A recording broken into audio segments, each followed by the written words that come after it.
Resumen del estudio de media semana para retomar el contexto histórico y de paso para ayudar un poco a los que no pudieron seguir dicho estudio. Y note que digo a los que no pudieron, no a los que no quisieron. Pero en fin, todo gira alrededor de la ciudad de Nínive, 100 años después que Jonás predicó en ella. En contraste a la generación que vivió en la época de Jonás, esta era una generación sin ningún temor de Dios. Todo lo contrario, su inmoralidad e injusticia llegó a niveles de barbarie. En su ambición por convertirse en el primer imperio que gobernara al mundo conocido, desoló pueblos y ciudades a su antojo, entre ellas, desde luego, la ciudad de Jerusalén. Es ahí donde el profeta Nahum surge, diciendo que Dios no tendrá por inocente al culpable y que muy pronto Nínive dejaría de existir. El mensaje era para consolar al pequeño remanente fiel en Jerusalén, y en ninguna manera para dar otra oportunidad a los ninivitas, como en el caso de Jonás. No sabemos si la profecía llegó hasta Nínive, pero sí podemos deducir que en su soberbia los nativos de esa ciudad se habrían burlado de este mensaje, pues para entonces expliqué, eran un ejército poderoso, quizá el mejor en el mundo. Eran los únicos para ese momento preciso que tenían carros de guerra y armas de hierro, sumado a que su ciudad estaba cercada por un muro de piedra, los convertía en una fortaleza inexpugnable. Cualquier amenaza de destrucción para ellos era ridícula. Explicamos en media semana que Nínive estuvo situada muy cerca de lo que fue Ur de los Caldeos, la tierra natal de Abraham, y eso la califica también en la misma posición que hoy ocupa Irak. Y todo esto lo aplicamos a la triste conducta de algunas personas que cuando llegan a la comodidad o a la prosperidad se olvidan de Dios. Al olvidarse de Dios, la soberbia les corona y una vez están llenos de soberbia, comenzarán los desenfrenos. En nuestro estudio de hoy vamos a la segunda parte en la cual Nahum advierte la destrucción como consecuencia de la soberbia. Esto y más en el sermón titulado "Con la soberbia viene el desenfreno". Vayan hasta Nahum capítulo 2 y esta vez sentaditos. Libro de Nahum capítulo 2. Nuestro estudio de hoy, "Con la soberbia viene el desenfreno". Capítulo 2, libro de Nahum, vamos al verso 1. ¿Listas sus Biblias? Dice: "Subió destruidor contra ti. Guarda la fortaleza, vigila el camino, cíñete los lomos, refuerza mucho tu poder, porque Jehová restaurará la gloria de Jacob como la gloria de Israel". Les dije, eran palabras de consolación, porque saqueadores los saquearon y estropearon sus mugrones. El escudo de sus valientes estará enrojecido, los varones de su ejército vestidos de grana, el carro como fuego de antorchas. El día que se prepare temblarán las hayas, los carros se precipitarán a las plazas. Está describiendo cómo sería la destrucción de Nínive. Y claro está que los ninivitas habrían dicho: esto es imposible. Con estruendo rodarán por las calles, su aspecto será como antorchas encendidas, correrán como relámpagos. Se acordará él de sus valientes, se atropellarán en su marcha, se apresurarán a su muro y la defensa se preparará. Las puertas de los ríos se abrirán, y el palacio será destruido, y la reina será cautiva. Mandarán que suba, y sus criadas llevarán gimiendo como palomas, golpeándose sus pechos. Fue Nínive de tiempo antiguo como estanque de aguas, pero ellos huyen. Dicen: deteneos, deteneos, pero ninguno mira. Saquead plata, saquead oro, no hay fin de las riquezas y suntuosidad de toda clase de efectos codiciables. Vacía, agotada y desolada está ahí el corazón desfallecido.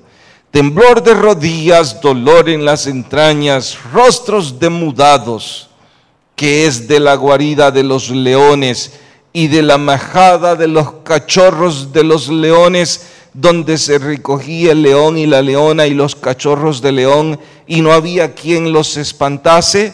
Entre paréntesis, deben saber que en las ruinas se ha encontrado que los asirios ocupaban el león como su mascota, y por eso se les llamaba los leones alados, por su forma de tomar su presa con tanta velocidad y despedazarla como los leones lo hacían, sin dejar de mencionar que en ese entonces, en esa parte de Asia, los leones abundaban. Verso 12: el león arrebataba en abundancia para sus cachorros, y ahogaba para sus leonas, y llenaba de presa sus cavernas, y de robo sus guaridas.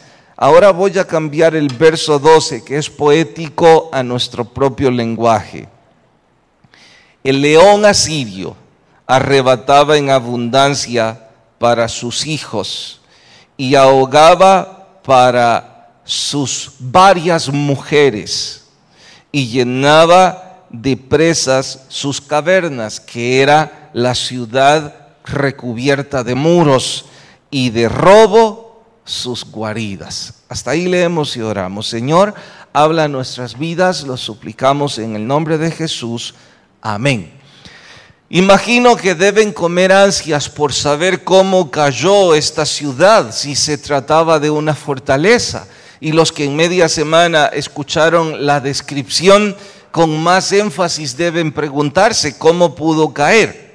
Les expliqué que los babilonios estaban para entonces surgiendo como un segundo gran ejército, y desde luego para los babilonios conquistar Nínive se convertía en su más importante estrategia, porque eso pondría en claro quién era el verdadero emperador del mundo conocido.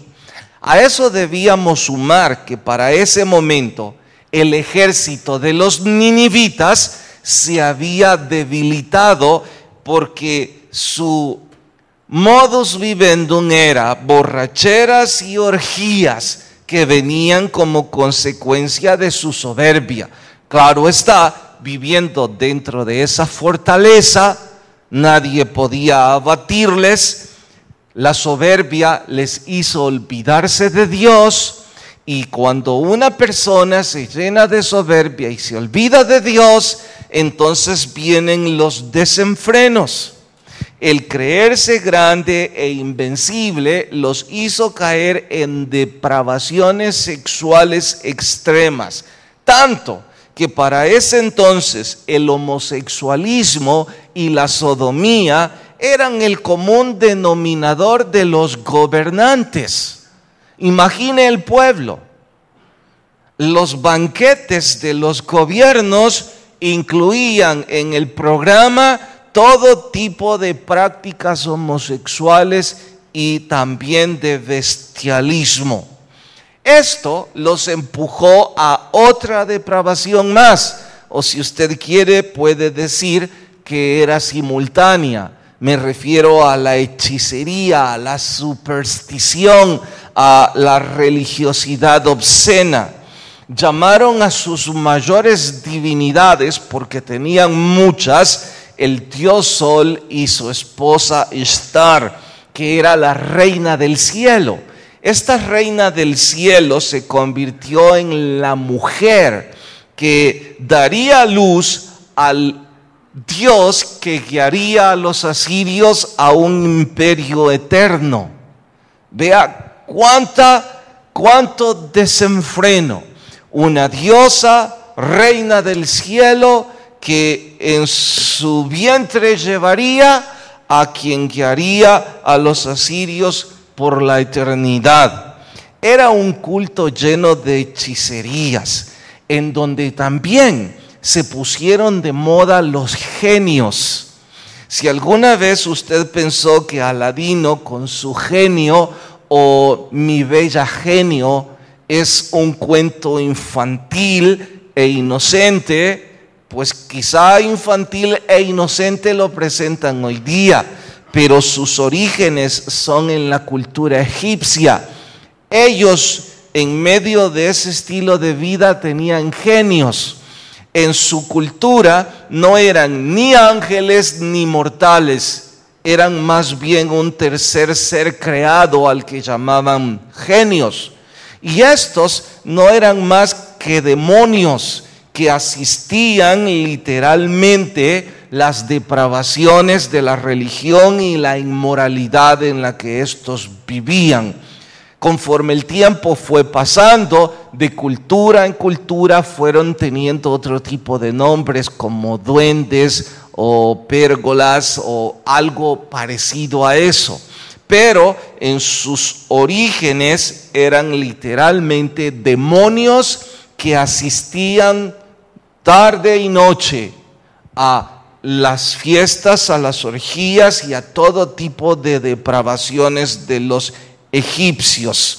Pues bien, en cuanto a la brutalidad de sus crímenes, ya les hablé en media semana. Hoy quise insistir un poco más para que usted entienda cómo se estaba viviendo adentro de Nínive.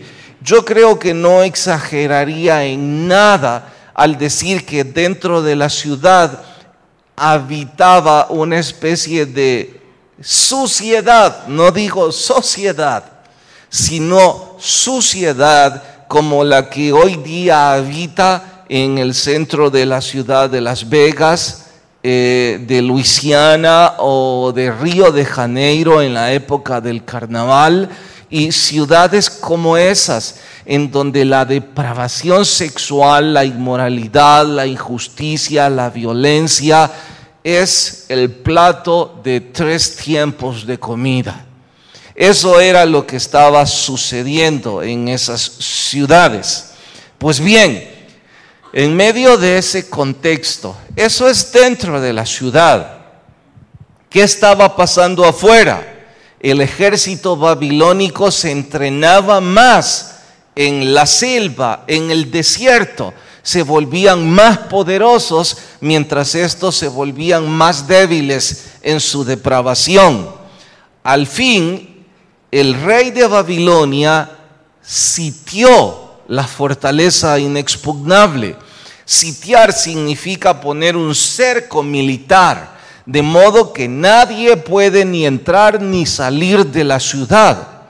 Los asirios se burlaban diciendo: ¿quién necesita entrar o salir? El rey asirio enviaba seguido ataques contra el muro sin resultado alguno. Para ese momento ya se había hecho también de carros de guerra, claro, empujados por caballos, que lucían su poderío, y eso es lo que describe Nahum, alrededor del muro para amedrentar a los ninivitas. Ellos, por su parte, lejos de amedrentarse, continuaban en sus borracheras, en sus orgías, hechicerías e injusticias. ¿Quién puede preocuparse cuando me protege un muro invencible? En cuanto a provisiones, ¿para qué salir de la ciudad? Tenían suficiente tierra para cultivar dentro de ella, y ahí dentro la vertiente de del caudaloso río Tigris, un sistema de irrigación que para esa época podríamos decir muy moderno, Así es que ellos no tenían por qué preocuparse. Eran dueños de su pequeño mundo, según ellos. Todo esto cambió cuando en el invierno del 612 a.C. aproximadamente, y cito fechas porque además de ser historia bíblica, también es secular. El agua acumulada de lluvias intensas por varios días empujó el desbordamiento de los ríos.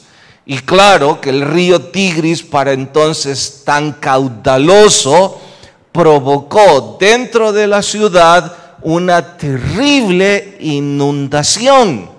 La inundación hizo que los muros cedieran en sus cimientos, que se debilitaran, y como las lluvias no cesaban, los muros empezaron a ceder, abriendo huecos, puertas perfectas para el ejército babilónico que tenía cercada en la ciudad.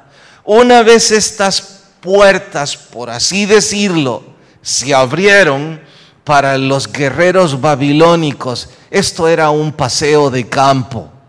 El león asirio, que en otros tiempos tuvo gloria de comportarse como un animal aguerrido, ahora no eran más que pobres y débiles criaturas en residuos de la depravación y el placer humano. Fue rápida la caída y fue rápida la conquista de los babilonios sobre los asirios. La desolación que los babilonios provocaron para dejar bien en claro quién era el nuevo emperador del mundo fue tal que quemó la ciudad entera, y en pocos meses la ciudad había quedado bajo tierra. A eso se sumó tormentas de arena que dejó la ciudad de Nínive sin siquiera ruinas para que la humanidad pudiera apreciar lo que alguna vez fue una cultura floreciente. Les conté en media semana que es hace muy pocos años que un arqueólogo logró descubrir parte de esta ciudad, pero Nahum estaba profetizando con lujo de detalles todo lo que iba a suceder. Dejo la historia para preguntarnos: ¿será que nuestra sociedad, en comparación a la sociedad de Nínive, o mejoraría quizá en decir, aunque parezca amarillismo, ¿será que nuestra sociedad, en comparación a la sociedad de Nínive, tiene como comunes denominadores conductuales el desenfreno sexual, la violencia y la injusticia que reinaba en Nínive? Haga cuenta y caso que usted no está viviendo en San Salvador, que tiene que viajar, está en otro país, y algunas personas que nunca han conocido El Salvador, pero han oído sobre El Salvador en noticias, le preguntan: ¿es cierto que en San Salvador la injusticia, la inmoralidad, la violencia y el desenfreno sexual son el común denominador de esa comunidad? ¿Usted qué respondería? Si usted dice lamentablemente es cierto, pues cuidado, porque entonces hay algo que podemos aplicar de esta historia a nuestra propia historia. Y saben, les dije que el tema de nuestro estudio era que con la soberbia viene el desenfreno. Cuando la guerra terminó, entre comillas, y empezó un floreciente y supuesto proceso de paz, nadie puede discutir que los índices económicos iban hacia arriba en nuestro país. No fue broma que hubo un momento en que la banca de El Salvador ocupó la mejor posición de Centroamérica y compitió con algunas potencias de Sudamérica. No fue broma que en algún momento después de la guerra Nuestro país tuvo el mejor y más moderno aeropuerto de todo Centroamérica. En ese tiempo los conocí, los otros aeropuertos en Centroamérica. Y en cada uno de ellos, le puedo decir, en ese entonces, eran algo parecido al aeropuerto militar nuestro. Era como entrar a un pueblo grande, pero no se hablaba de tecnología ni nada que se pareciera. Tampoco fue broma que nuestro país ocupó el primer lugar en cuanto a hotelería y que en nuestro país se construyó las redes de hoteles que están en los países más desarrollados, industrializados y ricos del mundo, en contraste con otros países de Centroamérica. Tanto que, como dato curioso, y esto fue hace más de 15 años, no sé qué pasa ahora en Centroamérica, tengo ratos de no viajar, pero recuerdo que en una de esas veces predicando en Managua, uno de los pastores me dijo al terminar el culto que quería llevarme a cenar y que me llevaría a uno de los restaurantes más caros en la mejor zona de Managua, en donde estaban recién empezando a construir el Princess. Y yo dije, bueno, si ese es su gusto, no me quejo. Me llevó al Pollo Campero. Y yo dije, es un gran banquete el Pollo Campero. Pero eso como un índice de cómo El Salvador en algún momento, después de la maldita guerra fratricida, empezó a surgir un relativo y bastante falso periodo de paz, un relativo y bastante falso sentimiento de seguridad y prosperidad, nos llevó a la soberbia. Ahora responda usted, ¿en qué posición estamos en Centroamérica? Y mejor ni se compare con Suramérica. Porque de sobra sabemos, y esto no tiene nada que ver con política, estoy hablándole de la familia salvadoreña incluso, cada día la depravación es peor, todo como consecuencia de la soberbia. Cuando esa condición nos corona, empezará el desenfreno. Dejemos a las naciones y apliquemos esto a nuestra vida diaria. Regularmente, la soberbia se refleja no en una blasfemia contra Dios. Nunca este país ha dicho que es ateo, ni nunca los cristianos que se coronan de soberbia dicen que ya no creen en Dios.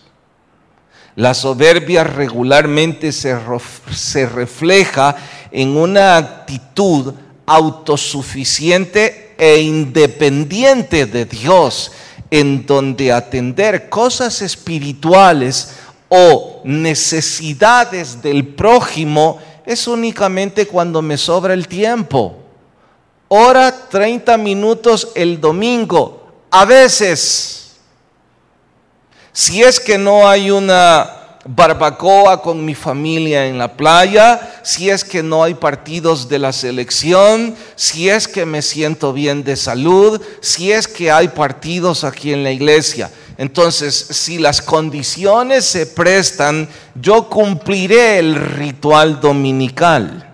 Dije, la soberbia se refleja en una actitud independiente e insuficiente de atender cosas espirituales.